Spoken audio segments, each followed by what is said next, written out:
قد افلح المؤمنون، تحقیق کے بے شک ایمان والے کامیاب ہو گئے۔ اللہ فرما رہا ہے ایمان والے مومنون کامیاب ہیں۔ یہ پاسٹ کا صیغہ یہاں پر استعمال کیا گیا، ماضی کا صیغہ۔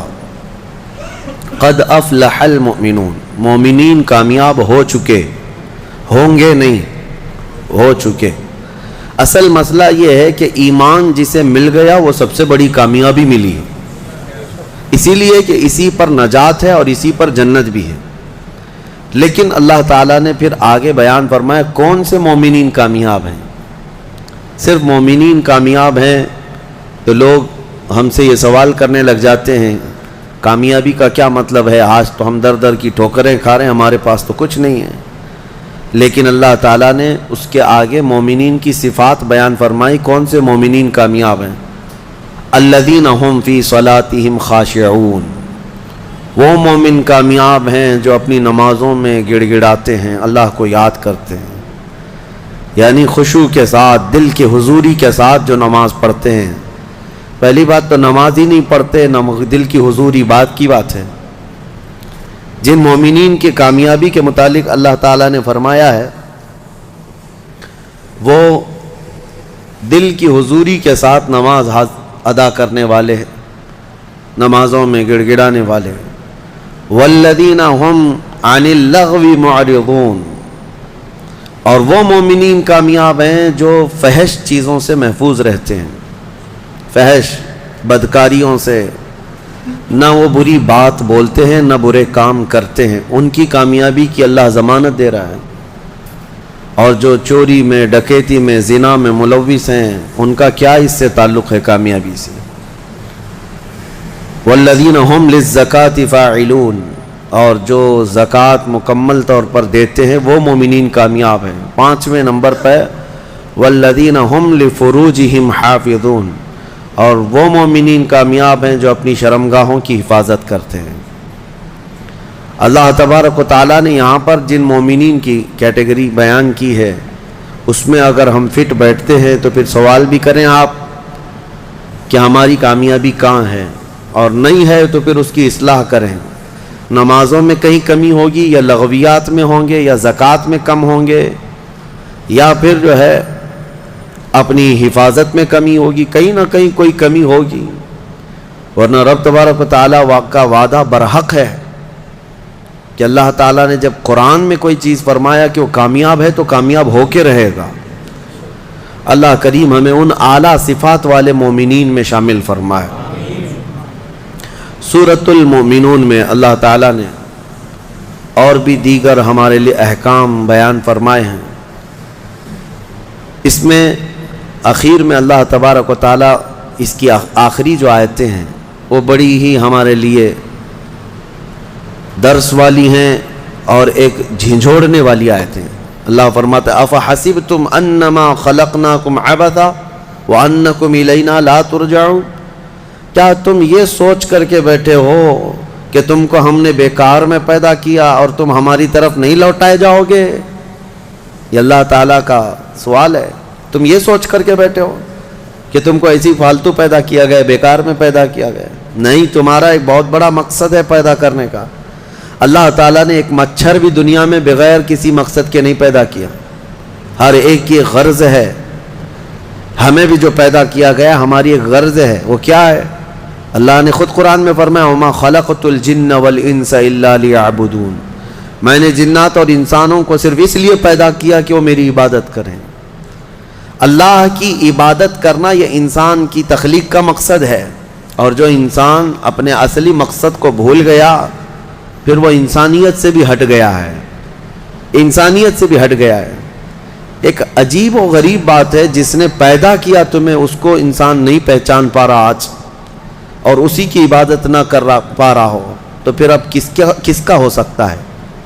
یہ کس کا ہو سکتا ہے؟ اسی لیے شیخ سعدی رحمۃ اللہ تعالی علیہ سے منسوب ایک بات ہے، آپ نے فرمایا جو نمازیں نہیں پڑھتا، جو اللہ کی عبادت نہیں کرتا، اس کو قرضہ بھی مت دو، قرض بھی مت دو۔ کہا کیوں؟ قرض سے اس کا کیا تعلق؟ کہا جو اللہ کا قرض نہیں ادا کر رہا وہ تمہارا کیا ادا کرے گا؟ قرض نہیں بلکہ اللہ کا فرض ہے. جو اللہ کا فرض نہیں ادا کر پا رہا ہو جبکہ وہ اس کا خالق ہے.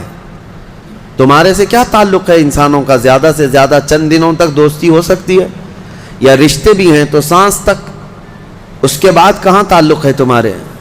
قیامت کے دن تو ماں بیٹے کو نہیں پہچانتی، بیٹا باپ کو نہیں پہچانتا، لیکن بندے اور خالق کا رشتہ تو ہمیشہ سے ہے اور ہمیشہ رہنے والا ہے. تم جب نہیں پیدا ہوئے تھے تب بھی تمہارا خالق اللہ ہی ہے، یعنی تمہیں نطفے سے لے کر کے یہاں تک لایا، یہاں بھی تمہارا خالق وہی ہے. قیامت کے دن جب وہ تمہیں دوبارہ اٹھائے گا تب بھی وہ تمہارا خالق ہے. خالق کا بندے سے رشتہ کبھی ختم نہیں ہوا. تو جو بندہ اپنے خالق کے ساتھ مکمل نہیں ہو سکا تو پھر وہ دوسرے کے ساتھ کیسے ہو سکتا ہے؟ دوسرے کے ساتھ اس کے کیا سلوک ہو سکتے ہیں؟ اسی لیے قرآن میں اللہ فرما رہا ہے کیا تم یہ سوچ کر کے بیٹھے ہو کہ ہم نے تمہیں خالی پیدا کیا ہے اور کیا تم نہیں لوٹائے جاؤ گے ہماری طرف؟ لائے جاؤ گے، ہر ایک لوٹایا جائے گا، ہر ایک. ابھی چند دنوں پہلے کی ایک بات ہے، ایک چھوٹا سا رسالہ، ایک لٹریچر جو گوتم بدھ کی عبادت کرتے ہیں ان لوگوں کی طرف سے تھا کہ دنیا کا ایک بہت اعلیٰ ذہن کا انسان تھا، اس نے بہترین تعلیمات دی تھی. تو اس پر کسی نے، ایک مسلمان نے نقطہ لگایا تھا اور ان سے بحث ہو رہی تھی جو بدھسٹ ہیں. وہ یہی کہہ رہے تھے کہ آپ بدھا کی جو عبادت کرتے ہیں کیوں کرتے ہیں؟ کہا کہ وہ مہان آدمی ہے، مہان انسان ہے، مہان آدمی تھا، بڑے اچھے اخلاق تھے، بڑی اچھی تعلیمات دنیا کو دی. تو پھر پوچھنے والے نے پوچھا کہ وہ کہاں ہیں؟ کہا وہ تو چلے گئے. کب؟ کہا برسوں ہو گئے، 2500 سال پہلے تو انتقال ہو گیا، مر گئے. کہا آئے تھے اور چلے گئے. تو پوچھنے والے نے پوچھا تو یہ تو بڑے کمال کی بات نہیں، پھر ان کو لایا کون تھا اور واپس دنیا سے لے کے کون گیا؟ اگر وہ سب سے مہان ہے تو آج ہوتا اور ہم بھی اس کے پیچھے چلتے. کہا کہ اب وہ پیدا ہوا اور پھر دنیا سے چلا گیا، ہم یہ پوچھ رہے ہیں کون ان کو دنیا میں لایا تھا اور کون دنیا سے لے کے گیا؟ وہ بیچارہ خاموش ہو گیا. اس نے کہا کوئی تو طاقت ہوگی. کہا وہی طاقت ہر ایک کو موت کے بعد لوٹائے گی. دنیا کا چاہے سب سے بڑی طاقت کا انسان بھی کیوں نہ ہو، اسے موت ہے اور وہ اللہ کی بارگاہ میں لوٹایا جائے گا. اسی کو اللہ تعالیٰ فرماتا ہے تم کیا سوچ کر کے بیٹھے ہو کہ تم ہماری طرف نہیں لوٹائے جاؤ گے؟ تم سب کو اللہ کی طرف لوٹ کر کے جانا ہے. اس دن کو یاد رکھو، اس دن کو یاد رکھو جب یہ ساری چیزیں دھری کی دھری رہ جائیں گی اور تم آخری سفر پر نکل چکے ہوں گے. اور عجیب و غریب حالت میں ہم جاتے ہیں میرے عزیزو. یہ سارے ہمارے کپڑے، ہماری جائیدادیں، ہماری سواریاں، ہماری گاڑیاں سب رہ جاتی ہیں. آج تک آپ نے دیکھا کہ کوئی آدمی جنازے کی بجائے مرسیڈیز میں قبر میں جا رہا ہو؟ نہیں، وہ بھی 4 کندھوں پر بوجھ بن کر کے جا رہا ہے.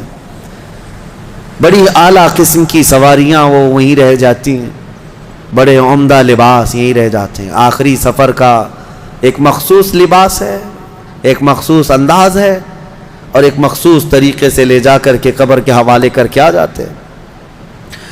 اور اسی کو فرمایا گیا ہے کہ جس کو یہ اپنا آخری سفر یاد ہوگا اسے یہ بھی یاد ہوگا کہ میں یہاں کیوں آیا ہوں.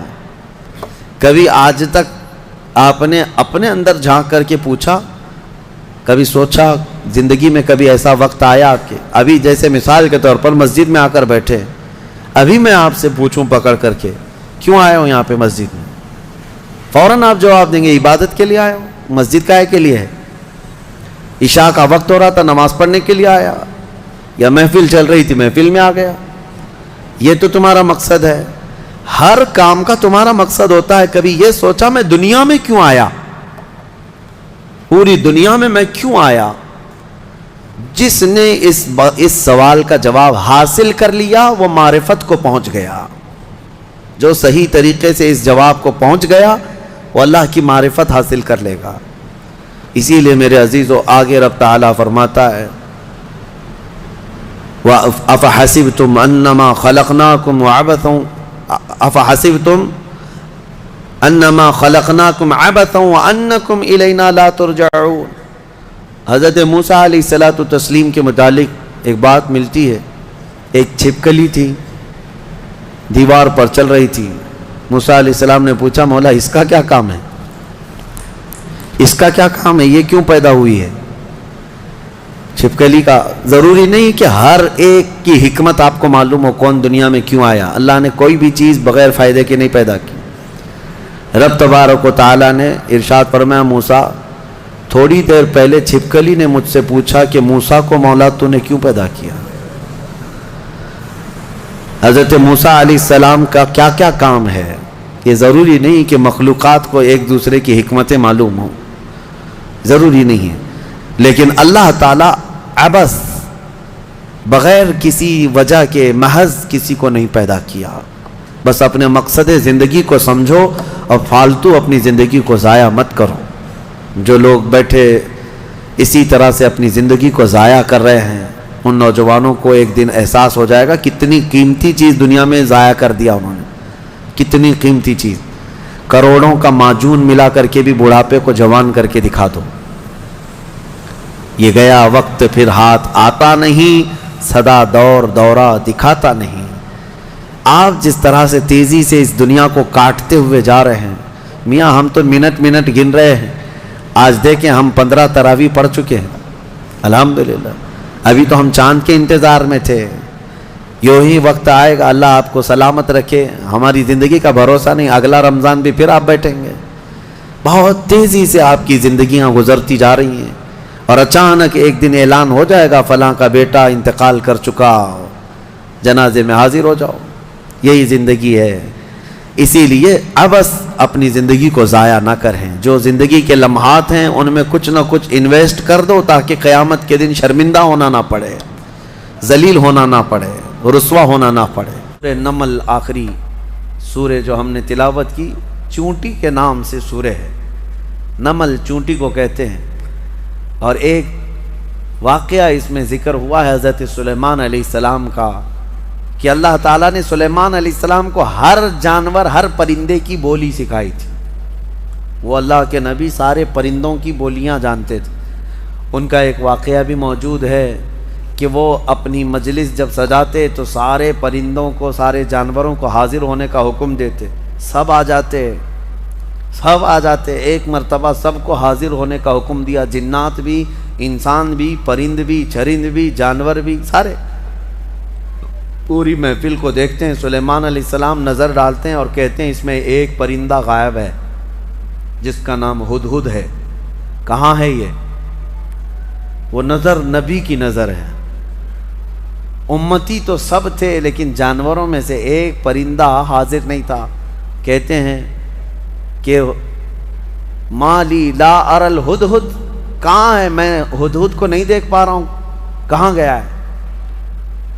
اگر یہ غائب ہے بغیر بتائے، لَأُعَذِّبَنَّهُ عَذَابًا شَدِيدًا، میں اسے سخت ترین سزا دوں گا۔ اگر وہ میرے بغیر بتائے گیا، کلاس سے غیر حاضر ہو رہا ہے بغیر بتائے۔ تو سلیمان علیہ السلام نے جیسی کہا، سبوں نے کہا کہ اے اللہ کے نبی وہ غائب ہے، مجلس میں نہیں ہے۔ تھوڑی ہی دیر کے بعد ہانپتا کانپتا یہ ہدہد آ گیا۔ ہدہد ایک پرندہ ہے، آ گیا، کہا اے اللہ کے نبی معذرت، مجھے معاف کریں، میں اڑتے اڑتے ایک ایسے وطن میں گیا تھا جہاں میں نے ایک عورت کو دیکھا کہ وہ بادشاہ بنی ہوئی ہے لوگوں کی اور وہ حکومت کر رہی ہے، اور اس کا حال یہ وجدتها وقومها يسجدون للشمس، اس کی پوری قوم جو ہے سورج کی عبادت کر رہے ہیں۔ پرندہ تعجب کر رہا ہے لوگوں پر، پرندہ تعجب کر رہا ہے، سورج کی پوجا کرنے والوں کو میں دیکھ کر کے آیا۔ وہ پرندہ ہمارے ملک میں آتا تو کتنا تعجب کرتا، کیا کیا پوجا کر رہے ہیں۔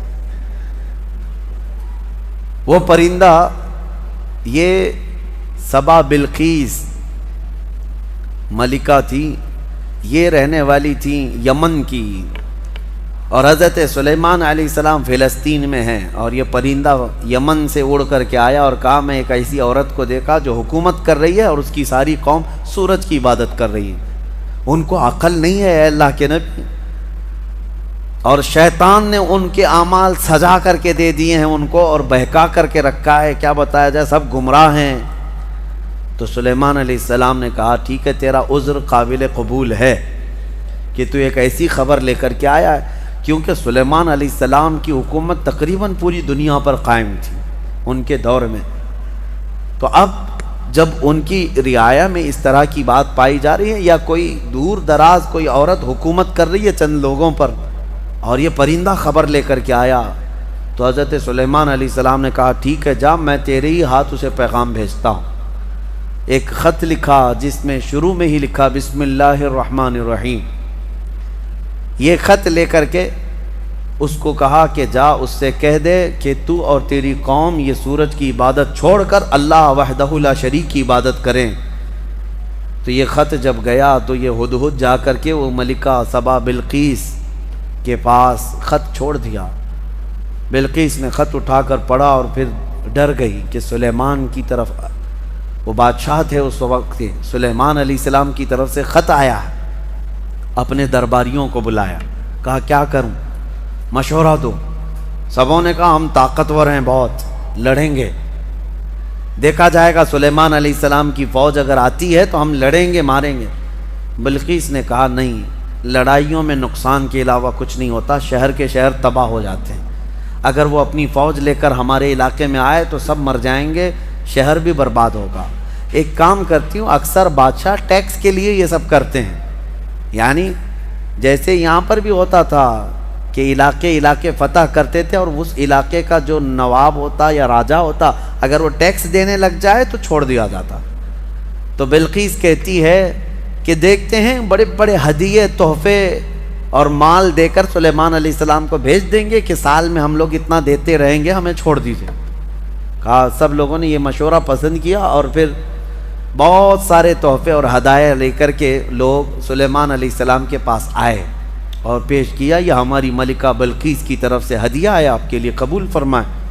سلیمان علیہ السلام نے دیکھا اور کہا اتمدوننی بمال فما آتانی اللہ خیر مما آتاکم، تم یہ ہلکے مال سے مجھے لبھانے آئے ہو، تمہارے پاس جو ہے اس سے کئی گنا زیادہ بہتر اللہ نے مجھے عطا فرمایا، لے جاؤ اس کو، واپس لے جاؤ، اور ہم آ رہے ہیں ایک ایسی فوج لے کر جس کو نہ تم نے پہلے کبھی سنا تھا اور نہ کبھی قیامت تک سن سکو گے، ایسی فوج لے کر اب ہم آ رہے ہیں۔ سلیمان علیہ الصلوۃ والتسلیم نے کہہ کر کے بھیجا جاؤ، اگر تمہاری ملکہ سبا بلقیس آ جاتی ہے تو ٹھیک ہے، ورنہ ہم فوج لے کر کے آئیں۔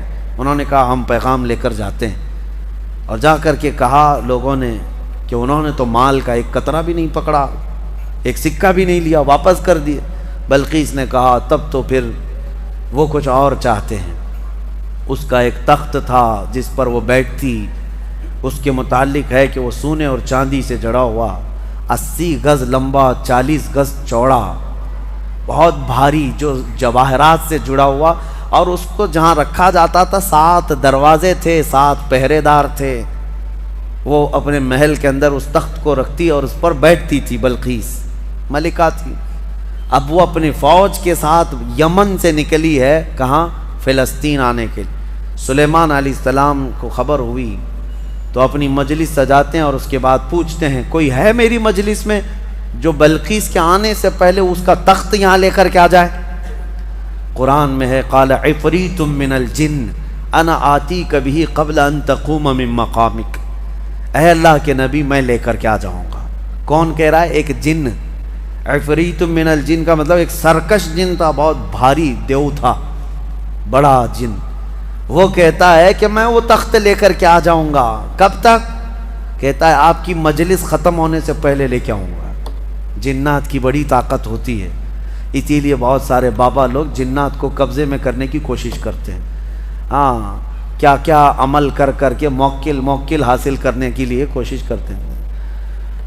اور یہ موکل ہوتے کیا ہے میں آپ کو بتاؤں، بیچاروں کو یہ خود کو نہیں پتا ان کی خود کی طاقت کتنی ہے۔ ان سے خود سے جنات بھاگ رہے ہوتے ہیں ڈر کے، آپ سے بھی ڈر کے بھاگتے ہیں جنات، آپ کو پتہ نہیں۔ اور حیرت کی بات یہ ہے کہ تم خود ان سے ڈرے ہوئے بیٹھے ہو، پتہ نہیں کہاں سے جن آ جائے، جن تم سے ڈر رہا ہے، پتہ نہیں انسان کیا کر لے گا، تمہاری طاقت زیادہ ہے۔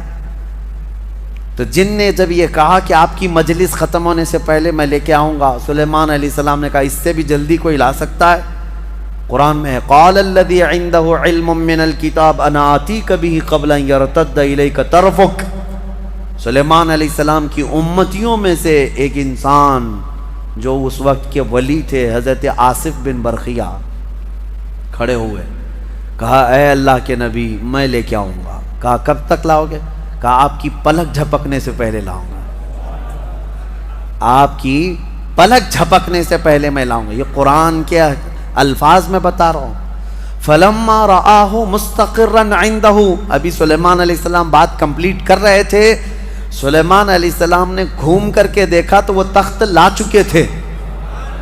جا کر کے تھوڑا سا میپ میں چیک کر کے دیکھ لینا فلسطین سے یمن کا ڈسٹینس کتنا ہے، یمن اور فلسطین میں کتنے کلومیٹر کا فاصلہ ہے۔ اور یہ اس زمانے کی بات کر رہا ہوں جب کوئی بھی تیز رفتار راکٹ وغیرہ تو چھوڑو، ایک بس بھی نہیں تھی، ایک کار بھی نہیں تھی۔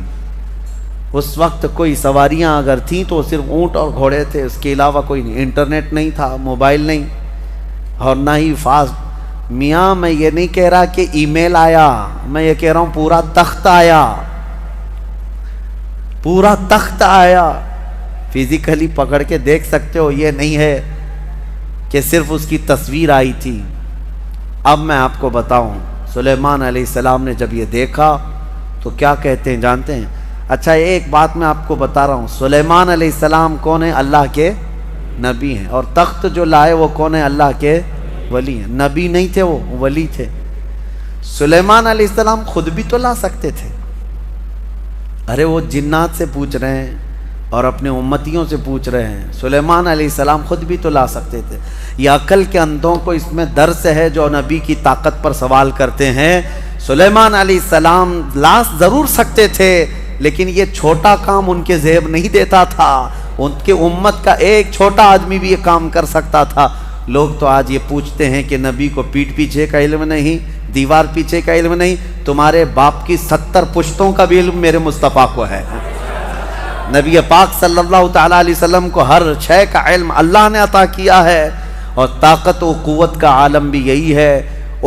جب ان کے گدا بھر دیتے ہیں شاہان زمانہ کی جھولی، محتاج کا جب یہ عالم ہے تو پھر مختار کا عالم کیا ہوگا؟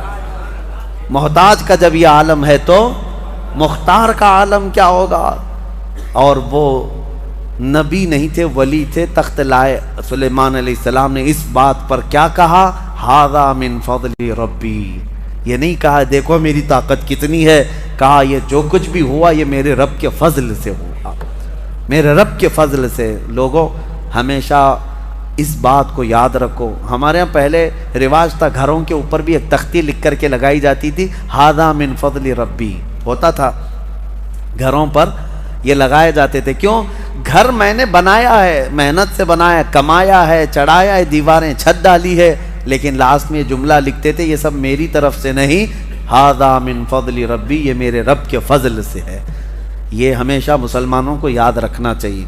اب اس کے بعد ملکہ بلقیس پتہ نہیں کتنے دنوں کے بعد پہنچی، آئی دربار سلیمان میں۔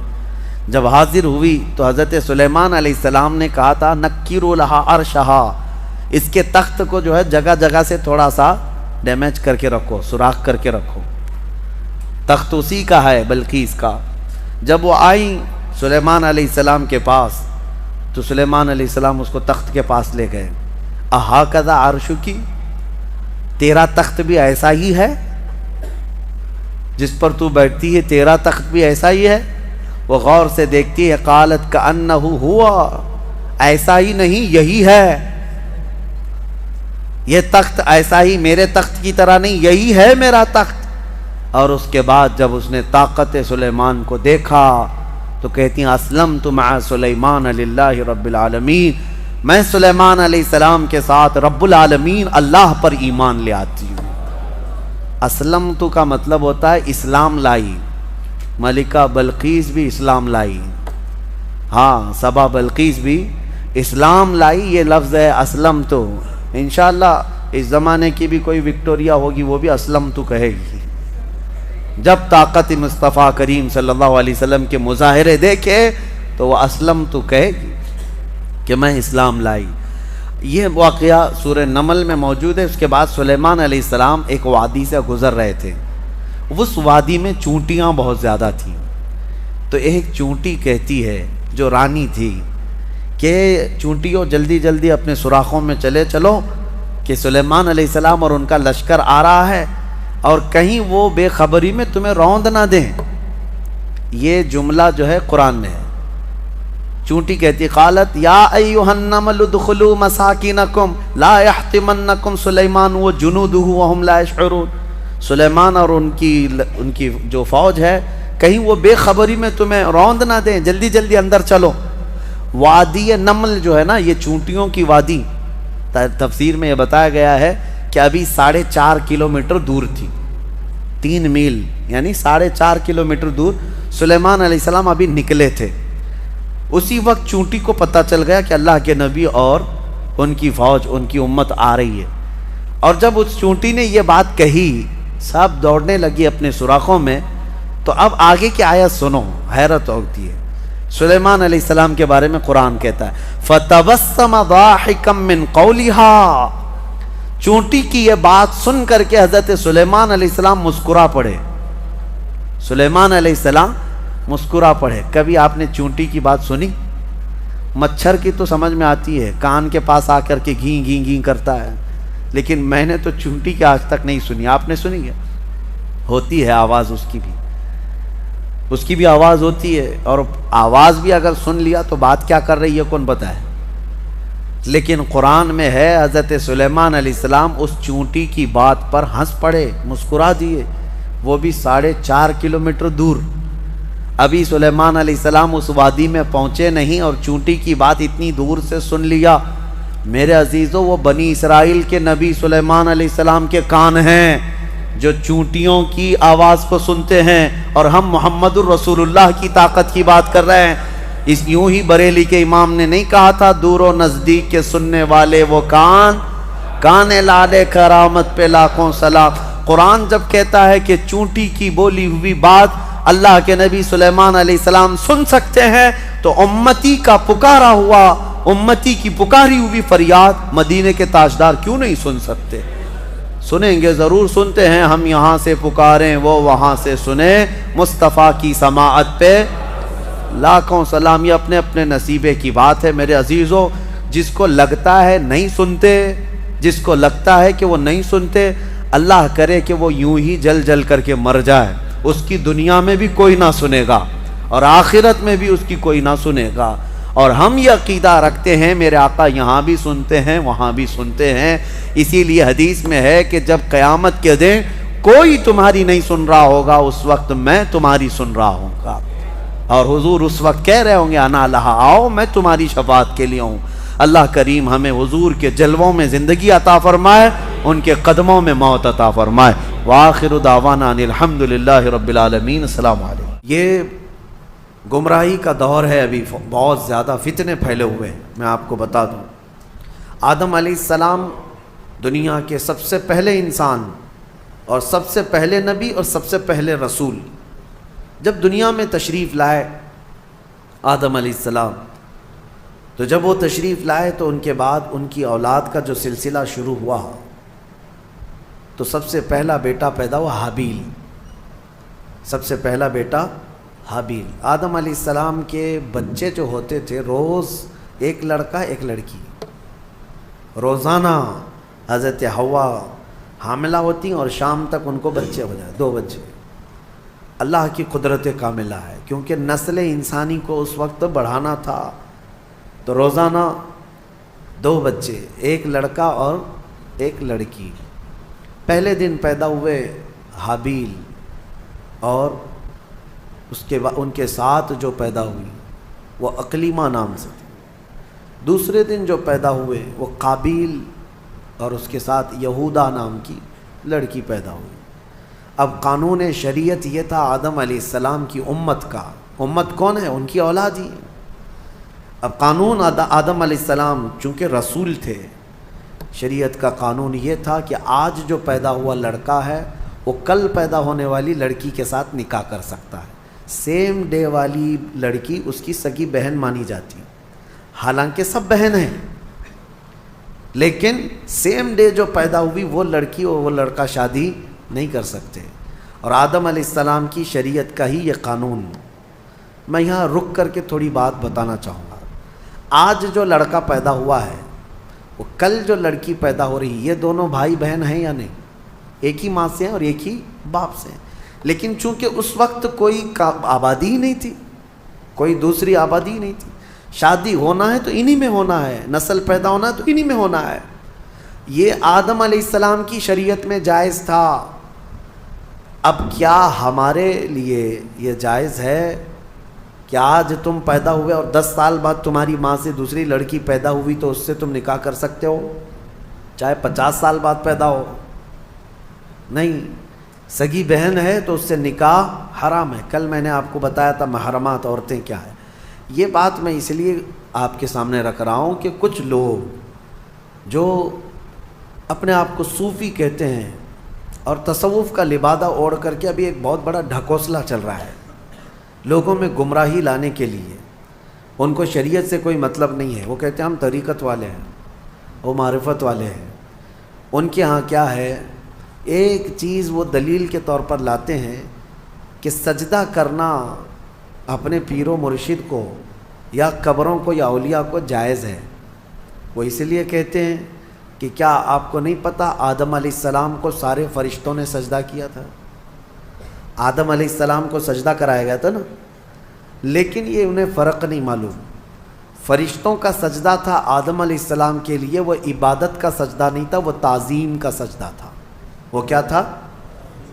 تعظیم کا۔ اور حکم کس کا تھا؟ اللہ کا تھا۔ اور پھر ان کے ہاں ایک دلیل ہے، یہ صوفی جو کہتے ہیں، گمراہ لوگوں کے بارے میں میں کہہ رہا ہوں، جو اوریجنل صوفی ہیں الحمدللہ وہ میرے مصطفیٰ کی شریعت کے پابند ہوتے ہیں۔ اصل صوفی دیکھنا ہو تو غوث اعظم ہے، اصل صوفی سرکار غریب نواز ہے، وہ شریعت پر پورے کامل طور پر پابند تھے۔ اور ایک دلیل وہ یہ دیتے ہیں کہ یوسف علیہ السلام کو ان کے باپ اور ان کے 11 بھائی سارے لوگوں نے سجدہ کیا تھا، وہاں بھی وہ تعظیم کا سجدہ تھا۔ پہلی شریعتوں میں تعظیم کا سجدہ جائز تھا، لیکن میرے مصطفیٰ کی شریعت میں تعظیم کا سجدہ بھی جائز نہیں، تعظیم کا سجدہ بھی جائز نہیں۔ نہ کسی پیر کو، نہ کسی فقیر کو، نہ کسی ولی کو، کسی کو بھی سجدہ کرنا جائز نہیں ہے۔ میں ان کو الزامی جواب کے طور پر یہ کہتا ہوں، جو لوگ کہتے ہیں آدم علیہ السلام کو کیا سجدہ نہیں کیا گیا تھا، تو آدم علیہ السلام کی شریعت پہ چل رہے ہو یا محمد الرسول اللہ کی شریعت پہ چل رہے ہو؟ اگر آدم علیہ السلام کی شریعت پہ چل رہے ہو تو ان کے ہاں بہن سے نکاح بھی جائز تھا، کیا تم کر سکتے ہو؟ شریعت منسوخ ہو جاتی ہے، ایک نبی کے جانے کے بعد دوسرے نبی آئے، ان کی شریعت الگ ہو گئی، لیکن میرے نبی کے آنے کے بعد پچھلی تمام شریعتیں ختم ہو گئی۔ اب جو بھی چلے گی وہ کیا ہے؟ آئی نئی حکومت، سکہ نیا چلے گا، وہ نبی کریم صلی اللہ علیہ وسلم کی شریعت۔ حتیٰ کہ قیامت کے قریب عیسیٰ علیہ السلام بھی تشریف لائیں گے تو فرمایا گیا وہ شریعت مصطفیٰ کے مطابق عمل کریں گے، وہ اپنی شریعت لے کر نہیں آئیں گے۔ حالانکہ عیسیٰ علیہ السلام نبی بھی ہیں، رسول بھی ہیں، ان کے زمانے میں ان کی شریعت تھی، لیکن قیامت کے قریب اب عیسیٰ علیہ السلام آئیں گے تو کس کی شریعت پر عمل کریں گے؟ ہمارے نبی پاک صلی اللہ علیہ وسلم۔ اب سنیے، آدم علیہ السلام کے بڑے بیٹے حابیل اور قابیل کا واقعہ اس میں آیا ہے۔ کیا واقعہ ہے؟ ہوا یہ کہ حابیل کے ساتھ جو لڑکی پیدا ہوئی ان کے ساتھ نکاح نہیں جائز تھا۔ دوسرے دن جو لڑکی پیدا ہوئی یہودا، اس کے ساتھ حابیل کا نکاح ہونا تھا، اور قابیل جو دوسرے دن والا ہے اس کا نکاح پہلے دن والی لڑکی سے ہونا تھا۔ لیکن مسئلہ یہ تھا کہ قابیل کو یعنی چھوٹے بھائی کو اپنے ساتھ جو پیدا ہوئی وہ لڑکی زیادہ پسند تھی، وہ خوبصورت بھی زیادہ تھی، وہ لڑکی زیادہ خوبصورت تھی، اور اسے اپنے ساتھ پیدا ہوئی لڑکی سے ہی شادی کرنا تھا۔ آدم علیہ السلام نے منع فرما دیا کہ اللہ کا حکم ہے تم اس سے نکاح نہیں کر سکتے، اس لیے کہ یہ تمہاری سگی بہن ہے۔ دنیا میں سب سے پہلا فتنہ عورت کی وجہ سے ہوا، سب سے پہلا فتنہ۔ دونوں بھائیوں میں شدید اختلاف پیدا ہو گیا، حابیل اور قابیل میں اتنا شدید اختلاف پیدا ہوا کہ ایک لڑکی سے نکاح کرنا ہے، شادی کرنا ہے۔ اس شادی کے چکر میں دونوں کا جھگڑا بھی ہوا، یہاں تک کہ آدم علیہ السلام نے حکم دیا دونوں کو کہ تم دونوں ایک ایک قربانی کرو جانور، اور کھلے میدان میں لا کر کے اپنی اپنی قربانی رکھو۔ جس کی قربانی قبول ہو گئی وہ حق پر ہے، اور قبول ہونے کا طریقہ کیا ہے؟ آسمان سے کوئی چیز آئے گی اور جس کی قبول ہے وہ قربانی اٹھا کر لے جائیں گی۔ یہ واقعہ بھی قرآن پاک میں موجود ہے۔ تو دونوں نے ایک ایک قربانی کی، حابیل نے بھی اور قابیل نے بھی۔ دیکھیں فیصلہ اب یہ سیدھے اللہ کی طرف سے آنا ہے۔ دونوں نے کھلے میدان میں اپنی قربانی کو ڈال دیا، جو ذبح کیا تھا انہوں نے۔ تھوڑی دیر کے بعد آسمان سے ایک آگ آئی اور حابیل جو بڑے بیٹے کی قربانی تھی اس کو آگ اٹھا کر آسمان میں غائب ہو گئی، وہ اس کی قربانی غائب ہو گئی۔ اب یہ واضح علامت تھی کہ حابیل حق پر ہے، اور اللہ کا قانون بھی یہی ہے، لیکن قابیل کو نہ ماننا تھا، نہیں ماننا۔ عورت کی محبت دل میں ایسی رچ بس گئی تھی کہ وہ اس حقیقی نشانی کو دیکھنے کے بعد بھی وہ نہ مانا، کہا کہ میں نہیں مانوں گا۔ آدم علیہ السلام نے بہت سمجھایا کہ حد سے نہ بڑھو، اللہ تبارک و تعالی حد سے بڑھنے والوں کو پسند نہیں کرتا۔ پھر ہوا یہ کہ آدم علیہ السلام حج پہ چلے گئے، خانہ کعبہ کی زیارت کے لیے اللہ کا حکم ہوا، آدم علیہ السلام چلے گئے۔ اب یہ واقعہ کہاں پیش آیا تھا، اس میں تاریخ میں الگ الگ باتیں آتی ہیں، لیکن بہت سارے علماء کا کہنا ہے کہ یہ واقعہ ہندوستان میں ہی پیش آیا تھا، کیونکہ آدم علیہ السلام کی سرزمین جو ہے، سب سے پہلے جو جنت سے آپ اترے سرندی پہاڑ جو سری لنکا پہ ہے، تاریخی روایات یہ بتاتی ہیں آدم علیہ السلام وہاں اتارے گئے تھے۔ سری لنکا کوئی الگ کنٹری نہیں تھی، وہ انڈیا میں ہندوستان میں تھا، اور اسی سے پتہ چلتا ہے کہ پورا ہندوستان ہمارے باپ کا ہے۔ حقیقت ہے یا نہیں؟ سب کے باپ کا ہے، آدم علیہ السلام ہمارے باپ ہیں، پوری دنیا کے باپ ہیں۔ تو یہ واقعہ جب پیش آیا، آدم علیہ السلام جب حج پہ چلے گئے، تو اب دونوں کے درمیان جو لڑکی کو لے کر اختلاف تھا وہ کیا ہوا، کہاں تک چل گیا؟ اب شیطان آیا، سب سے پہلے انسانوں کو بہکانے اور ورغلانے کا جو چیلنج کر کے آیا تھا اللہ کی بارگاہ سے۔ اللہ تعالیٰ نے اس کو آدم علیہ السلام کو سجدہ نہ کرنے کی وجہ سے مردود کر دیا تھا، نکال دیا تھا، اور اس نے اللہ کو یہ چیلنج کیا تھا کہ آدم کی جتنی اولاد پیدا ہوگی سب کو میں گمراہ کروں گا، کبھی ان کے سامنے سے، کبھی بائیں سے، کبھی دائیں سے، کبھی پیچھے سے آ کر میں ان کو بہکاؤں گا، تیرے سیدھے راستے پر کسی کو چلنے نہیں دوں گا۔ یہ اللہ سے اس نے چیلنج کیا تھا، اور اللہ نے فرمایا جا تجھے قیامت تک کی عمر دیتا ہوں، قیامت تک کی تجھے عمر ہے، جتنی کوشش کر سکتا ہے کر۔ لیکن رب تعالیٰ نے فرمایا میرے کچھ مخلص بندے ایسے ہوں گے جن پر تیرا داؤ نہیں چل سکے گا۔ اللہ ہمیں ان مخلص بندوں میں شمار فرمائے۔ شیطان پہلی مرتبہ آیا، دونوں بھائیوں کے بیچ میں دیکھا لڑکی کو لے کر کے اختلاف ہے، تو یہاں آگ لگانا اب اس کا کام تھا۔ اس نے آ کر کے قابیل کو کہا تیرے لیے اچھا سا راستہ میں کیوں نہ بتاؤں، تیرے حق میں وہ لڑکی اچھی ہے، تجھے کرنا ہی چاہیے تھا، تیرا باپ بھی مخالف ہے، تیرا بڑا بھائی بھی مخالف ہے، لہٰذا ایک کام کر، اس تیرے بڑے بھائی کو دنیا سے ہی ختم کر دے، راستہ صاف ہو جائے گا۔ اس وقت تک ابھی موت نہیں معلوم کسی کو، پیدا تو ہوئے تھے لیکن موت ابھی تک کسی کی نہیں آئی ہے، نہ ہی مرنا معلوم نہ ہی مارنا معلوم تھا۔ تو قابیل کو آ کر کے ابلیس نے، شیطان نے طریقہ بتایا۔ قابیل نے پوچھا میرے بھائی کو اگر ہمیشہ کے لیے میں راستے سے ہٹانا چاہوں تو کیا کرنا ہے؟ تو ابلیس نے ایک بہت بڑا پتھر اٹھا کر کے دکھایا، کہا کہ اس طرح پتھر اٹھاؤ اور اس کے سر پر مار دو۔ تو حابیل ایک جگہ پر بیٹھا ہوا تھا، اسے بھی خبر نہیں تھی کہ بھائی اپنی موت کا سبب بنتا ہے۔ تو قابیل جو چھوٹا بھائی تھا لڑکی کے عشق میں جو پاگل تھا، پتھر اٹھایا اور لے جا کر اپنے بڑے بھائی کے سر پر پیچھے سے دے مارا۔ جیسی ہی مارا تو وہ سر پھٹ گیا اور بڑے بھائی کا اسی جگہ پر انتقال ہوا۔ دنیا کا پہلا مرڈر ہے، دنیا کی پہلی موت اور دنیا کا پہلا قتل کس نے کیا؟ چھوٹے بھائی نے بڑے بھائی۔ کس کے لیے کیا وہ بھی پتہ ہے، عورت کے لیے کیا۔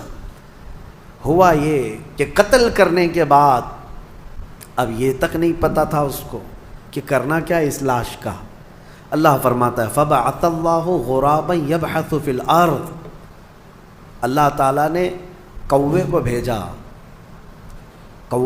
دو کوے آسمان سے اڑتے ہوئے آئے، ایک کوا دوسرے کوے کو ٹھونک مارتا تھا، لڑائی دونوں کی چل رہی تھی، دونوں کووں کی لڑائی چل رہی۔ قرآن میں اللہ نے بیان فرمایا اس کو، لڑتے لڑتے ایک کوے نے دوسرے کوے کو اتنا مارا کہ زمین پر گر گیا، ایک کوا مر گیا، دوسرا کوا بیٹھا تھا۔ ایک زندہ کوا ہے اور ایک مردہ کوا ہے، کوے بھی دونوں بھائی ہوں گے اور کیا پتہ وہ بھی کسی لڑکی کے لیے لڑ رہے ہوں، لیکن یہ تو تفسیر میں نہیں ہے کیوں لڑ رہے تھے، یہ تو نہیں معلوم۔ لڑے اور مارا بھی ایک کوے نے اور مر گیا دوسرا کوا۔ تو رب تعالیٰ فرماتا ہے پہلے کوے نے اپنے پیروں سے زمین کھودنا شروع کیا، کچھ زمین کھودا اور مرے ہوئے کوے کو اس گڑھے میں دھکیل دیا اور پھر پیروں سے اس کے اوپر مٹی ڈال دیا۔ تو قابیل وہ کووں کی اس حرکت کو دیکھ رہا تھا، اس کے بعد اسے یہ پتہ چلا کہ اپنے مرے ہوئے بھائی کو اس طرح زمین میں چھپا دینا چاہیے۔ تو پہلی مرتبہ قابیل نے خود قبر کھودی اور حابیل کو اس کے اندر دفن کر دیا اور اس پر مٹی ڈال دیا۔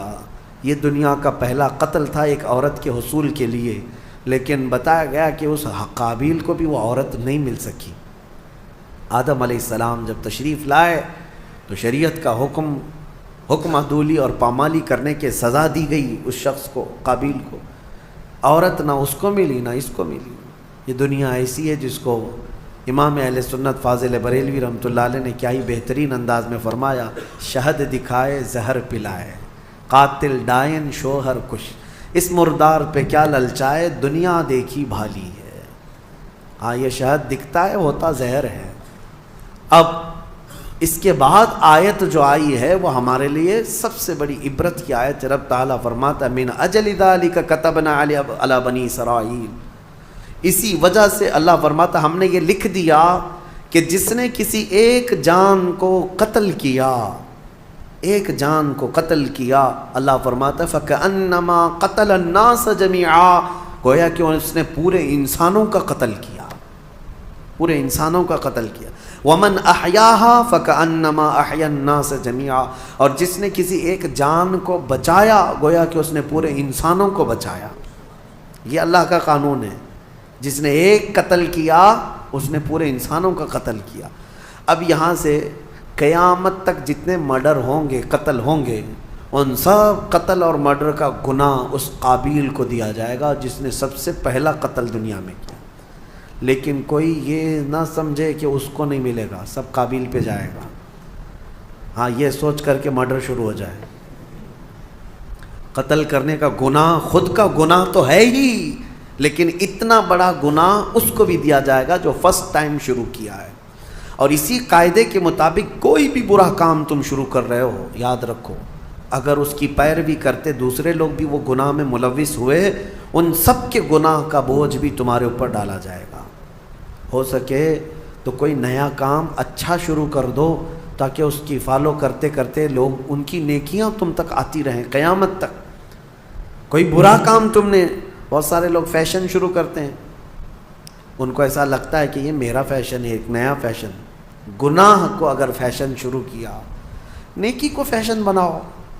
اگر اس کی کوئی اقتدا کر لیا تو اس کا ثواب تمہیں ہے۔ مثال کے طور پر نماز میں، نماز کے بعد ہم تسبیح پڑھنا شروع کر دی، سبحان اللہ و بحمدہ سبحان اللہ العظیم، لوگ اس کو نقل کرتے رہے۔ جس نے بھی جہاں پر بھی شروع کیا، جب تک پڑھا جاتا رہے گا شروع کرنے والے کو اس کا ثواب ملتا رہے گا۔ آپ نماز کے بعد سلام شروع کر دیے، برسوں تک اگر میرے آقا کی بارگاہ میں لوگ اسی پر نقل کرتے ہوئے سلام پڑھتے رہے تو اس نئے کام کی ابتدا کرنے کا ثواب تو ہے ہی، لیکن جتنے لوگ اس نیک کام پر عمل کرتے رہیں گے ان سب کا ثواب بھی آپ کو دیا جائے گا، اور عمل کرنے والوں کے ثواب میں بھی کوئی کمی نہیں ہوگی۔ اسی طرح گناہ کا مسئلہ ہے کہ اگر تم نے نیا کام شروع کیا، پینٹ پھاڑ کر کے پہنو، سطر دکھا کر کے گھومو، کانوں میں بالیاں پہن لو، ہاتھوں میں چوڑیاں پہن لو، اور تھوڑی لمبی چوٹی لگا کر کے، مردوں کی بات کر رہا ہوں، نوجوان، اور یہ سمجھتے ہیں کہ ایک نیا فیشن ہے۔ یہ کون سا فیشن ہے کہ نہ مرد نظر آ رہا ہے نہ عورت نظر آ رہا ہے۔ اگر اس طرح کی حرکت کر کے کوئی نیا فیشن سمجھتا ہے گناہ کو، اور اس کا دیکھا دیکھی جتنے لوگ اس پر عمل کرتے رہیں گے ان سب کا گناہ اس کے اوپر ہوگا۔ شروعات میں اپنی جانب سے کوئی ایسی چیز نہ لاؤ، اللہ ہم سب کی حفاظت فرمائے۔ اس پر ایک نفیس بات میں گفتگو کر کے آگے بڑھ جاتا ہوں۔ مولا علی کرم اللہ وجہہ الکریم کی بارگاہ میں ایک مقدمہ آیا تھا، اس آیت کو یاد رکھیا، جس نے ایک آدمی کا قتل کیا گویا کہ اس نے سارے انسانوں کا قتل کیا، اور جس نے ایک آدمی کی جان بچائی اس نے سارے انسانوں کی جان بچائی۔ ایک مقدمہ آیا تھا حضرت علی کے بارگاہ میں۔ ہوا کیا تھا، ایک آدمی کا مرڈر ہو گیا، قتل ہو گیا۔ اب جہاں لاش پڑی ہوئی ہے وہاں پر سے فوجی گزر رہے تھے، پولیس اس زمانے کی حضرت علی کرم اللہ وجہہ الکریم کی گزر رہے تھے، لاش پڑی ہوئی ہے، خون میں لت پت ہے۔ اسی وقت اتفاق سے ایک آدمی وہیں جھاڑیوں کے پاس تھا جو چاقو اٹھایا ہوا تھا اور اس کے ہاتھ میں خون لگا ہوا، فوراً پولیس نے اس کو پکڑ لیا۔ ایک آدمی کا قتل کیا، وہ چلاتا رہا میں قاتل نہیں ہوں، میں نے نہیں مارا ہے۔ کہا کون مارا ہے؟ لاش پڑی ہوئی ہے، چاقو تیرے ہاتھ میں، خون تیرے ہاتھ میں لگا ہوا ہے، پکڑ کر کے لے کر کے آئے، اور پھر مولا علی کرم اللہ وجہہ الکریم کی بارگاہ میں پیش کیا گیا، اور یہی پولیس والوں نے گواہی دی کہ ہم نے اس کو دیکھا ہے، جائے واردات پر یہی تھا، قتل کی جگہ پر یہی تھا، اور کوئی نہیں تھا، اور چھری بھی اس کے ہاتھ میں تھی، چاقو اس کے ہاتھ میں تھی، اور لاش تر و تازہ تھی۔ اب اس سے کہا گیا تیرے پاس کوئی ثبوت، کوئی دلیل ہے کہ تو نے قتل نہیں کیا؟ کہا میں کیا بتاؤں، کیسے بتاؤں؟ اس کو صفائی دینے کے لیے موقع دیا گیا لیکن وہ اپنی صفائی میں کھرا نہیں اترا، تو حضرت علی نے فیصلہ فرمایا کہ قتل کی سزا قتل ہے، اسلام میں ایک جان کے بدلے پھر جان دینا پڑے گا، قتل قصاص ہے، حکم دیا گیا کہ اس کا بھی قتل ہوگا، اس نے ایک جان کا قتل کیا ہے۔ وہ کھڑا تھا، اب اس کو سزا کے لیے، موت کی سزا کے لیے لے جایا جا رہا تھا، اتنے ہی میں عدالت میں ایک شخص بھاگتا ہوا آیا، دوڑتا ہوا آیا، کہا امیر المومنین اس شخص کو چھوڑ دیں، وہ بے گناہ ہے، وہ مجرم نہیں ہے۔ کہا کیسے تجھے پتا؟ کہا جو مقتول ہے، جو لاش ہے، جو پڑی ہوئی آپ کو ملی ہے، اس کا قاتل میں ہوں، میں نے قتل کیا، میرے سے اس کے معاملات تھے، رنجش تھی، میں نے قتل کیا ہے، لیکن میں نے جب دیکھا اس کو کہ یہ بیچارہ ناحق مارا جائے گا تو میرا دل نہیں رہا، نہیں گیا مجھ سے، میں حاضر ہو گیا، میں اقرار جرم کرتا ہوں، اس کی جان چھوڑ دیجیے۔ تو اس کو چھوڑ دیا گیا، ابھی اس کو پکڑ لیا گیا، جو نیا قاتل آیا ہے، اقراری مجرم ہے، اب اس کو سزا دی گئی کہ اب اس کو جو ہے قتل کی سزا ہوگی، کہ یہ حقیقت میں یہ مجرم تھا۔ اس وقت مولا حسین اور مولا امام حسن رضی اللہ تعالیٰ بچپن میں تھے یا جوانی میں تھے، بارگاہ حیدر کرار میں وہ بھی بیٹھے رہتے تھے۔ امام حسن مجتبیٰ کھڑے ہوئے، کہا بابا جان آپ نے فیصلہ پہلے والے کے بھی قتل کا سنایا تھا، دوسرے والے کی بھی قتل کا، اس کی بھی موت کی سزا، اس کو معاف کرنا چاہیے دوسرے والے کو۔ کہا کیسے؟ کہا آپ سزا کس آیت کے تحت سنا رہے ہیں؟ کوئی آیت ہوگی نا قرآن میں، قانون کیا ہے؟ فرمایا من قتل نفسا بغیر نفس، ایک جان کو جس نے قتل کیا اس نے انسانیت کا قتل کیا ہے، لہذا اس کو قتل کیا جائے گا۔ تو پھر حضرت امام حسن نے کہا یہ جو حقیقی مجرم ہے یہ آیت کے دوسرے حصے پر بھی تو آتی ہے ومن احیاہا فکأنما احیا الناس جميعا، جس نے کسی ایک جان کو بچایا اس نے پوری کائنات کو بچایا۔ اگر یہ نہ آتا تو وہ ناحق مارا جاتا، پہلا والا یہ آیا اور اس کی جان کو بچایا ہے اس نے، تو بچانے کا انعام بھی تو اس کو ہونا چاہیے۔ تو اس کو بچانے کے عوض میں پھر اس کو معاف کرنے کا پروانہ دیا گیا، لیکن جو مقتول تھا اس کے گھر والوں کو بلایا گیا کہ کیا تم اس قاتل کو معاف کرتے ہو؟ تو دیت لے کر کے، جو معاوضہ ہوتا تھا وہ لے کر کے گھر والوں نے بھی اس کو معاف کیا۔ میرے عزیزو، یہ آیت آج پوری دنیا جانتی ہے، قرآن میں موجود ہے۔ ہم مصر میں تھے پڑھنے کے زمانے میں، اس آیت کو دہرا رہا تھا امریکی پریسیڈنٹ اس وقت اوباما، وہاں پر آیا ہوا اور وہ یہ آیت کو بار بار پڑھ رہا تھا اور بتا رہا تھا کہ اسلام میں یہ ہے کہ ایک قتل جس نے کیا گویا کہ پوری انسانیت کا قتل کیا، اور جس نے ایک آدمی کو بچایا اس نے پوری کائنات کو بچایا۔ وہ بڑے بھاشن تھے، لیکن ہم یہ سوچ رہے تھے جو اسلام کی اتنی باریکی کو جانتے ہیں اور پھر دہشت گردی کا لیبل اسلام کے اوپر تھوپتے کیوں ہیں؟ جس دین نے یہ فرمایا ایک قتل بھی ناحق جائز نہیں، اس دین کے اوپر اتنا بڑا بلیم کہ یہ قتل کا آرڈر دیتا ہے، لوگوں کو مارنے کا حکم دیتا ہے۔ میرے عزیزو، آج بھی ہندوستان میں یہی پروپیگنڈا پھیلایا جا رہا ہے کہ قرآن میں ایسی آیتیں ہیں جس میں کافروں کو مارنے کے لیے آئی ہیں۔ ہاں آئی ہیں، میں انکار نہیں کرتا، آئی ہیں۔ اللہ تعالیٰ نے فرمایا جہاں پاؤ مارو، ہے یہ آیت بہت چبھتی ہے۔ حیث وجدتموہم فاقتلوہم حیث وجدتموہم، جہاں پاؤ قتل کر دو۔ اب اس کو سن کر کے پڑھ کر کے لوگوں کو وہ لگتا ہے کہ قرآن میں قتل کرنے کا حکم آیا، قتل کرنے کا حکم آیا، اتنا واویلا مچاتے ہیں، اتنا ڈھنڈورا پیٹتے ہیں۔ میں آپ کو بتاؤں، آپ اس چیز کو مذاق میں مت لیں، میں اگرچہ آپ کے ساتھ مذاق میں کہہ رہا ہوں، لیکن آیت حقیقت میں ہے اور آج بھی ہے، قرآن میں ہے، ہم نے تلاوت کیا، دوسرے پارے میں موجود ہے آیت۔ لیکن ایک لاجک آپ سے بھی اور ان سے بھی پوچھتا ہوں، دماغ میں آنے والی بات ہے، نماز کیوں پڑھتے ہیں؟ قرآن نے کیا کہا؟ اقیموا الصلاۃ، نماز قائم کرو۔ پوری دنیا کے مسلمان نماز پڑھ رہے ہیں کہ نہیں پڑھ رہے؟ کیوں؟ قرآن میں جو آیا مسلمان پریکٹیکلی اس پر عمل کرتے ہیں۔ قرآن میں خالی لکھنے کے لیے نہیں آیا، مسلمان اس پر عمل کرتے ہیں۔ اور پوری دنیا جانتی ہے سب سے زیادہ پریکٹیکل اپنے دین پر کوئی مذہب کے لوگ کرتے ہیں تو صرف مسلمان کرتے ہیں۔ سب سے زیادہ پریکٹیکلی جو ہے لائف کسی کی ہے ریلیجیس جس کو کہتے ہیں، وہ مسلمان ہیں پوری دنیا میں۔ باقی سب کے وہاں لکھے ہوئے بہت کچھ ہیں لیکن زندگی میں نہیں ہے۔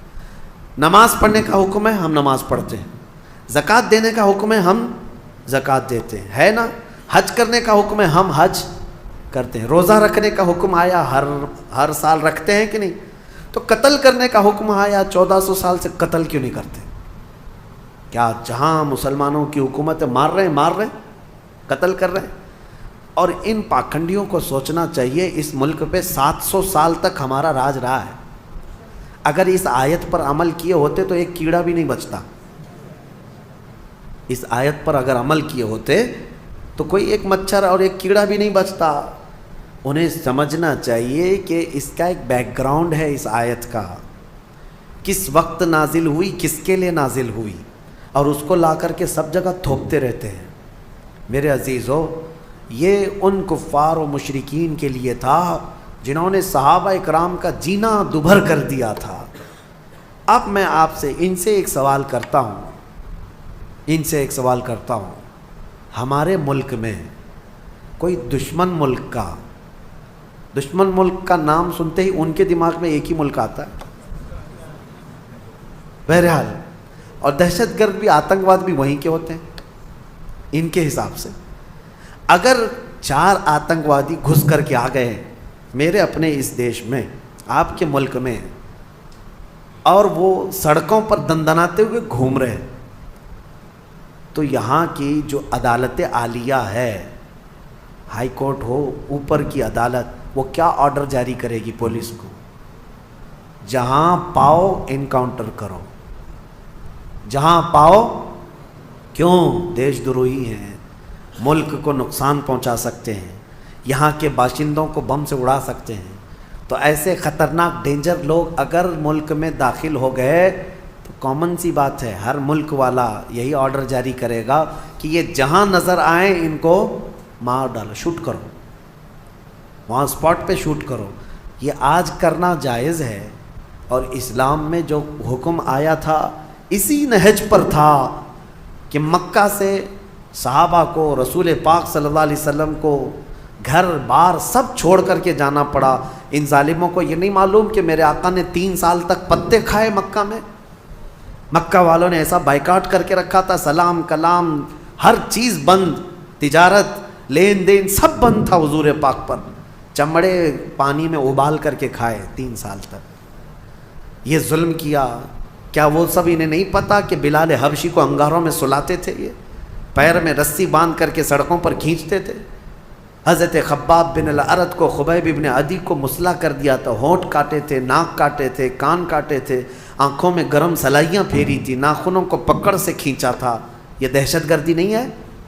اور ایسے حالات میں جب رسول پاک ہجرت کر کے مدینے چلے گئے تو یہ ظالم وہاں پر بھی جانے لگے، کہاں؟ مدینے کو بھی اجاڑنے کے لیے۔ اب بتاؤ، اللہ کا حکم نہیں آئے گا کہ ایسے آتنکوادی جب بھی مدینے میں آئیں پکڑو ان کو؟ اور کیا کرنا چاہیے؟ یہ انصاف ہے یا عدل کا تقاضا ہے؟ آج بھی میرے ملک کی اگر حفاظت کی بات پوچھے گا مجھ سے کوئی، میں یہی کہوں گا کوئی دشمن ملک کا آتنکوادی اور یہاں میرے ملک کو نقصان پہنچانے کے لیے آئے گا، بغیر سوچے سمجھے ہم آرڈر جاری کرتے ہیں اگر ہمارے پاس پاور ہوگا۔ ہاں، اور دوسری بات، اس آیت کو یہ لوگ لے کر کے بہت واویلا مچاتے ہیں، کافروں کو مارنا ہے، کافروں کو مارنا ہے، قرآن میں لکھا ہے، قرآن میں لکھا ہے۔ یہ کس کے لیے حکم ہے؟ ہر مسلمان کے لیے نہیں ہے۔ جو صاحب اختیار، جو پاور والا ہے، جو سزا دینے کے اختیارات جس کو ہیں، اس کو حکم دیا گیا۔ چوری کرنے پر قرآن میں ہاتھ کاٹنے کی بھی سزا ہے، لیکن یہ نہیں ہے کہ ہمارے گھر میں چور رات میں پکڑا گیا اور میں چاقو لے کے رات میں کاٹ ڈالوں، یہ نہیں ہے۔ اسلامی حکومت بھی ہے تو چور کو پکڑو اور لے جاؤ حاکم کے پاس پیش کرو، حاکم پھر سزا دے گا، یہ نہیں کہ ہر گھر والے چاقو لے کے بیٹھے رہے۔ تو اسلام میں سزا دینے کے بھی جو احکام ہیں وہ حکام سے ریلیٹڈ ہیں، جو صاحب اختیار ہے وہ سزا دیں گے۔ تو بہرحال آپ اس بات کو سمجھیں، بہت مرتبہ میں نے اس کا کلیریفیکیشن دیا ہے کہ قرآن میں جو آیتیں آئی ہیں وہ قتل کے لیے ان کا ایک بیک گراؤنڈ ہے، ان کا ایک پس منظر ہے، وہ ایک خاص وقت کے لیے ہوئی تھی، اس وقت کے کیا حالات تھے یہ سب پڑھنا چاہیے، پھر قرآن پر انگلی اٹھاؤ۔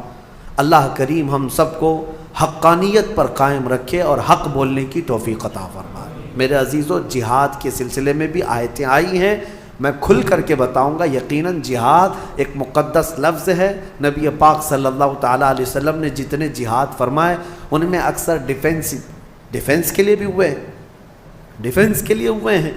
اور کچھ لوگ یہ اعتراض کرتے ہیں کہ انہوں نے زبردستی جو کلمہ نہیں پڑھتا تھا اس کو جا کے مارتے تھے، نہیں، نبی پاک صلی اللہ تعالیٰ علیہ وسلم نے ایسا حکم نہیں فرمایا، اور نہ ہی پوری دنیا کے مسلمانوں کو یہ حکم دیا گیا۔ آج مجھے آپ یہ بتائیں، ہندوستان میں ابھی یہ کہتے ہیں ابھی تمہارا پاور نہیں اس لیے مارتے نہیں ہو، اور پھر جو پاور تھا 700 سال تک تب کیا کی؟ کیا یہاں کے ہر مندر کو توڑ دیا گیا؟ کیا یہاں کے سارے ہندوؤں کو ختم کیا گیا؟ آج بھی میجورٹی ہندوؤں کی ہے، ہر زمانے میں رہی ہے، اس زمانے میں بھی تھی۔ ہاں، کچھ مندر اگر ٹوٹے ہیں، کچھ مسجد بھی ٹوٹے ہیں، لیکن وہ جنگوں میں آپسی معاملات میں ہو سکتا ہے، ورنہ 1000 سال پرانے مندر بھی آج ہندوستان میں موجود ہیں۔ 1000 سال پرانی جن کی تاریخ ہے وہ آج بھی موجود ہیں۔ بنگال کی سرزمین میں، ہمارے کرناٹک میں جائیں، 800 سال پرانے مندر موجود ہیں۔ ان مندروں کے ساتھ چھیڑ چھاڑ نہیں کیا گیا تھا جب یہاں پر اسلامی حکومت تھی۔ میرے عزیزو، اسلام اس بات کا حکم نہیں دیتا۔ سیدنا عمر فاروق رضی اللہ تعالیٰ عنہ جب بیت المقدس فتح ہوا تو خود چل کر کے گئے تھے۔ میں آپ کو بتاؤں، بیت المقدس میں پہلی اذان ہوئی، نماز ہوئی، وہاں آج بھی ایک گرجا گھر، ایک چرچ ہے بیت المقدس سے قریب، کیونکہ عیسائیوں کی حکومت تھی، عیسائیوں سے مسلمانوں کے ہاتھ میں آئی بیت المقدس، تو جب حضرت عمر گئے تو عیسائیوں نے ریکویسٹ یہ کیا، خلیفۃ رسول اللہ امیر المومنین آئے ہیں، سب دیکھنے کے لیے آ گئے تھے حضرت عمر کو، نام تو سنا تھا۔ تو عیسائیوں کا جو بڑا پادری تھا وہ آ کر کے ریکویسٹ کرتا ہے کہ آپ آئے ہیں تو ہماری چرچ میں بھی وزٹ کریں، ہماری گرجا گھر، ہماری عبادت گاہ۔ حضرت عمر وہاں تک گئے امیر المومنین، تو عیسائیوں نے یہ کہا کہ آپ یہاں پر نماز پڑھ لیں۔ کون سی نماز؟ ان کی نہیں، مصطفیٰ کریم کی شریعت، ہماری نماز۔ حضرت عمر فاروق رضی اللہ تعالیٰ عنہ نے اندر نماز نہیں پڑھا، باہر نماز پڑھا۔ تو ان لوگوں کے دلوں میں ایک بات یہ آئی، کیا ہماری عبادت گاہ میں آپ کی عبادت نہیں ہوتی؟ سنو، حضرت عمر فاروق رضی اللہ تعالیٰ عنہ نے فرمایا، یہ میرے نبی کی خصوصیت ہے کہ اللہ نے پوری روئے زمین میرے نبی کے لیے سجدہ گاہ بنایا، جہاں پاک زمین ہو ہم سجدہ کریں گے۔ لیکن مسئلہ یہ ہے، دور اندیشی حکمت حضرت عمر کی یہ تھی، فرماتے ہیں اگر میں یہاں نماز پڑھ لوں تو آج کو تو چل جائے گا، بعد میں آنے والے لوگ اس کو میری عبادت گاہ اور میری سجدہ گاہ کے طور پر تمہاری گرجا گھر کو توڑ دیں گے، تمہاری چرچ کو ختم کر دیا جائے گا اور یہ محراب عمر بن جائے گا۔ اور یقیناً بنتا، جہاں حضرت عمر نماز پڑھے ہوں اس کو کیوں نہیں امت برکت کا سبب سمجھتی، محراب عمر بن جاتی۔ حضرت عمر کہتے ہیں کہ یہ تمہاری عبادت گاہ پھر باقی نہیں رہے گی۔ تو جن کے اندر اتنی وسعت ظرفی ہے، اتنا کشادہ دل ہے، ان کو آج کہا جاتا ہے کہ سب چیزیں توڑ دی گئیں، جو چیزیں ٹوٹی ہیں اس کی تاریخ لے کر کے آؤ، انشاءاللہ اس کے بعد ہم بات کریں گے۔ اسلام عدل و مساوات کے ساتھ، امن کے ساتھ پھیلا ہے۔ اللہ کریم ہم سب کو اسی دین پر زندہ رکھے اور اسی دین پر ہمارا خاتمہ بالخیر فرمائے۔ اور اس میں سورہ مائدہ اور سورہ انعام کی جو ہم نے آج تلاوت کی، ایک آیت میں پڑھتا ہوں 7ویں پارے کی، کیونکہ اس کا حق باقی رہ جائے۔ اللہ تبارک و تعالیٰ نے اس میں فرمایا فَلَمَّا نَسُوا مَا ذُكِّرُوا بِهِ فَتَحْنَا عَلَيْهِمْ أَبْوَابَ كُلِّ شَيْءٍ۔ یہ ہم سب کے لیے بہت درس والی آیت ہے۔ اللہ فرماتا ہے جب لوگ مجھے بھول جائیں، جب لوگ مجھے بھول جائیں، اللہ کو بھول جائیں، تو اللہ فرماتا ہے ہم ان پر خوشیوں کے سارے دروازے کھول دیتے ہیں۔ اللہ اکبر۔ جب بندہ اللہ کو بھول جائے، عبادت سے دور بھاگنے لگے، اللہ فرماتا ہے میں اس پر خوشیوں کے سارے دروازے کھول دیتا ہوں۔ حتی اذا فرحوا بما اوتوا، یہاں تک کہ وہ خوب خوش ہو جائے جو کچھ بھی ہم نے دیا ہے۔ پھر اللہ فرماتا ہے فَأَخَذْنَاهُمْ بَغْتَةً، اچانک ایک دن ہم ان کی پکڑ کریں گے، اچانک ایک دن پکڑ کریں گے۔ جب زیادہ خوشیاں آنے لگ جائیں تو یہ بھی ڈرو کہ کہیں اللہ نے مجھے ڈھیل تو نہیں دے دیا، میرے گناہوں کی وجہ سے مجھے مہلت تو نہیں دے دیا۔ اس بات سے خوف کریں، ڈریں۔ اور جو لوگ یہ کہتے ہیں کہ ہمیشہ خوشیاں ہی خوشیاں ہونی چاہیے، ایسی بھی چیز مت مانگو۔ دنیا قید خانہ ہے، دنیا قید خانہ، حقیقی خوشیاں تو ہماری جنت میں رکھی ہیں۔ لیکن اس آیت کو سمجھو، اللہ فرما رہا ہے جب لوگ بھول جائیں تو اللہ ساری خوشیوں کے دروازے کھول دیتا ہے۔